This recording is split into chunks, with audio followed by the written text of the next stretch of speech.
And this gentleman is no stranger to any of us. And he and Miss Arunma have fought and won many illegal battles together, if you know the history. But ladies and gentlemen, he served as the Vice President of the Federal Republic of Nigeria between 2015 and 2023. Please welcome His Excellency, Professor Yemi Osinbajo.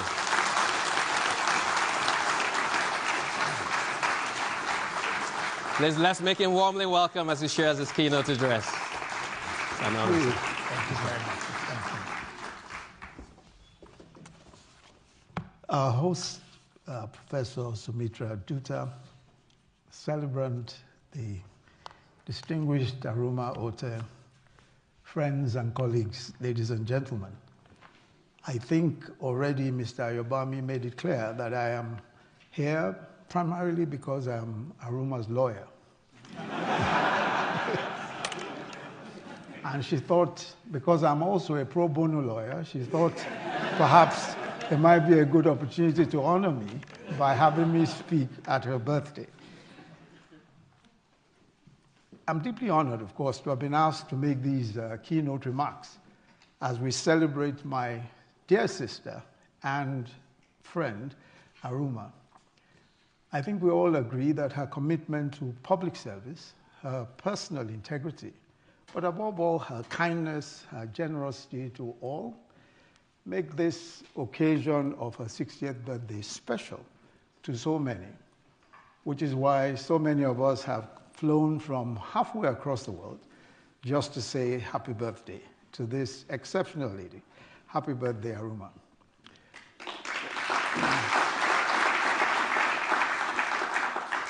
To start off this conversation, I'll be speaking for a few minutes on the theme, Better Leadership for a Better World, Leadership, Women, Africa, Sustainability, and Capital Markets.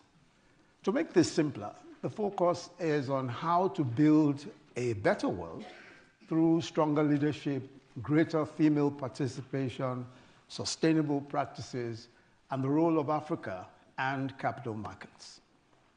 Leadership is, of course, the common thread in the theme. And I'd like to make my conclusion before I begin, which is really that leadership is the key to practically everything. And in this particular case, we need to understand that the sort of leadership that is required to address our concerns today, given the complexities of the world that we live in, is really leadership that understands what the future is going to look like, and that is prepared to present the sort of pathway that will ensure that the future is taken care of. That cannot be a national or regional type of leadership alone. What is really required is statesmanship. And I think that as we go along, perhaps we'll be able to get a bit closer to what that would mean. Leadership is the common thread in the theme. And as I said, it's on account of the complexities that we have in our world today, we really must look out for the right type of leadership. And let us just as an example of why we need the right type of leadership. The climate crisis today, is one particular reason why perhaps we should be paying far more attention to the quality of leadership that we have. If you look at what we're seeing today, and there is a quote in the Washington Post by Rachel Clitos, who is the coordinator of a group of scientists called the Concerned Scientists. And she says, that they share, just looking at the facts today, it's evident that unless we do something serious, if we're emitting dangerous gases at the rate that we're emitting today, it will take barely 5 years for us to reach the 1.5 degrees Celsius that the world, that is supposed to mean that is supposed to mean cataclysm for the world. Now, what is even worse is that we barely have 22 years also before we reach the absolute limit of our carbon budget, keeping temperatures below 2 degrees Celsius. But the current data shows that 10 of the biggest emitters of greenhouse gases from fossil fuels are amongst the largest issuers of drilling permits in the past 12 months alone. And huge blocks will be coming up for bidding over the next months. And of course, President Trump on Monday has promised to drill, baby, drill. Now, this is while across the world, the climate crisis rages, from unprecedented wildfires in California to Cyclone Freddy, wreaking havoc in Mozambique, in Malawi, and Madagascar. And perhaps more importantly for this conversation is Africa's place in the climate crisis. Despite its relatively negligible emissions, Africa is warming faster than any other region. We have the highest incidence of drought and the second highest incidence of flooding. The Horn of Africa has had its worst drought in 40 years, with 5 consecutive failed rainy seasons since 2020, with prolonged droughts in Kenya and Somalia. West Africa has been experiencing intense flooding, especially in Nigeria, Niger, and Ghana. In 2022, Nigeria experienced its worst flooding, killing over 600 people and displacing about 1.3 million people. In North Africa, heat waves and water scarcity in Morocco and Tunisia and Algeria especially. So it's evident that there is no way of resolving the climate crisis or replacing our fossil fuel-driven economies with renewable energy without climate statesmanship. Leadership that thinks for us all, not just for a region or country. Because clearly, the task that we have in hand is global and not national or regional. But if the way we handled the last crisis is anything to go by, then we should be concerned. Many are still in shock by the vaccine nationalism of wealthier countries during the COVID-19 pandemic. And had COVID hit Africa harder than it did, the fatalities from the pandemic would have resulted in a public health tragedy on a scale never before seen in human history. The leadership we require today is one that knows that if you are not your brother's keeper, you will eventually find that you can't keep yourself either.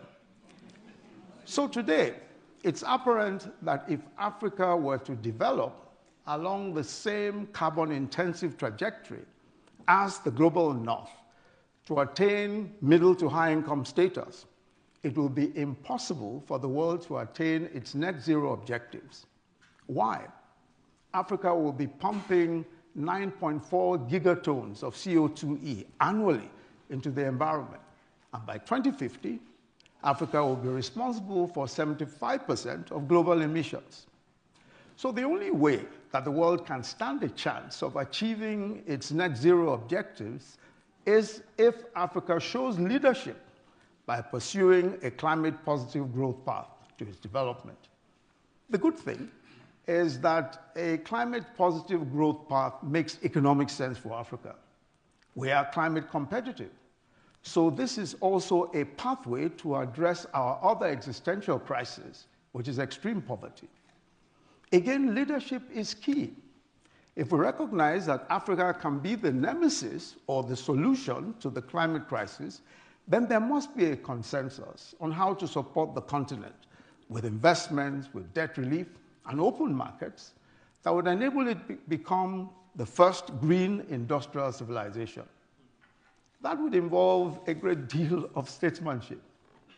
So for example, we know that decarbonizing energy-intensive industries, such as steel, is critical to achieving global carbon neutral targets. Steel accounts for 8% of global emissions, but greening steel production would mean large-scale use of green hydrogen and cheap renewable energy, neither of which are available in the right sort of quantities in the major industrial centers of Europe, as an example. The alternative then for European steel production is heavily subsidized decarbonization of the iron and steel industry, if the traditional iron and steel manufacturing locations are to continue as usual. But why do that? North Africa, the neighbors of Europe, have both green hydrogen and cheap renewable energy in abundance. So industrial partnerships will yield great results for sustainability and cost competitiveness for European steel. But because this may involve a shift in the geography of some aspects of steel production, away from traditional locations, bold, courageous, and forward-looking leadership will be required. Let me also speak very briefly on Africa's strategic importance for global economic growth. If nothing else, the facts and statistics show that either in the short, medium, or long term, global investors must take into account in their investment decisions, must take Africa into account in their investment decisions. Because by 2050, close to 40% of human beings on Earth will be Africans. Africa already has the largest number of fast-growing frontier economies, the largest untapped renewable energy. Just for wind power alone, Africa's potential is, at the moment, is about over 50%. Current production, beg your pardon, is over 50% of the world's total wind power. Today, Kenya derives nearly 90% of its power from geothermal energy, and it has 10,000 megawatts of geothermal energy. That's potential. Africa has over 30% of the world's critical minerals and over 65% of global uncultivated arable land. It is the fastest growing continent for technology adoption, and of course has the youngest and fastest growing workforce. And now, the largest free trade area by number of participating countries in the world. 1.3 million people, 54 countries, and a combined GDP of something in excess of 3.7 trillion US dollars. But to fully unleash its potential, we all know that this will require African leaders prioritizing governance reforms, dealing with corruption, especially in procurements, focusing plans on policies, on infrastructure development, and investment in education and healthcare. And of course, speaking with one voice. But also is the other elephant in the room. Where will the appropriate and sufficient finance and investment come from? That would involve addressing structural challenges, such as the excessively high cost of capital to Africa, a sovereign debt crisis. As you know, Africa is facing perhaps its worst crisis in 80 years, its worst debt crisis in 80 years, with almost half of African countries now allocating more to debt servicing than development. Obviously, comprehensive debt relief will be key to strengthening the ability of these countries to support their own growth and transformation. We must also double down on the efforts for global financial architectural reform. We keep talking about reforming the global financial architecture, including the expansion of MDB balance sheets through SGR reallocation and other interventions. A reform of the global financial architecture is a recognition that the world is a vastly different place since Bretton Woods, and a more equitable, a more fit-for-purpose architecture is required. And it will mean some initial discomfort for those who were the biggest beneficiaries of that order. Only statesmanship can deliver that. I had the opportunity of a sneak preview of Aruma's All Hands on Deck. I'm sure that most of us here have not had that opportunity, but at least I had. And there is a quote which I'd like to, and this is a quote that she makes on the crucial role of capital markets. It says, over the years, over the course of my career, she says, I have become convinced by empirical evidence that the great differentiator between societies that work and those that do not, between countries with high standards of living and those in desperate want, are well-functioning capital markets, especially world-class capital markets, which, if properly regulated, support businesses to grow, accelerate wealth creation, enhance people's living standards, engender good governance, and ultimately catalyze national transformation, end of quote. I think the observation is both insightful and throws a challenge, the challenge of inclusivity and access. Yes, world-class capital markets are great, but how will the vast majority, especially in developing countries, access those markets and benefit from them? Financial education is clearly the answer, and she has a great chapter on financial education dealing with this particular question. And financial education, of course, is critical for the function and growth of capital markets because it enhances market participation and empowers individuals, investors, and businesses to make informed investment decisions. And financial education of women in particular is crucial and connects to the broad theme of women's economic empowerment, which, as we know, is the linchpin of gender equality, poverty eradication, and inclusive economic growth. So let me, at this point, also briefly touch on women's participation. Somehow, no one seems to argue against the notion that women hold up half the sky.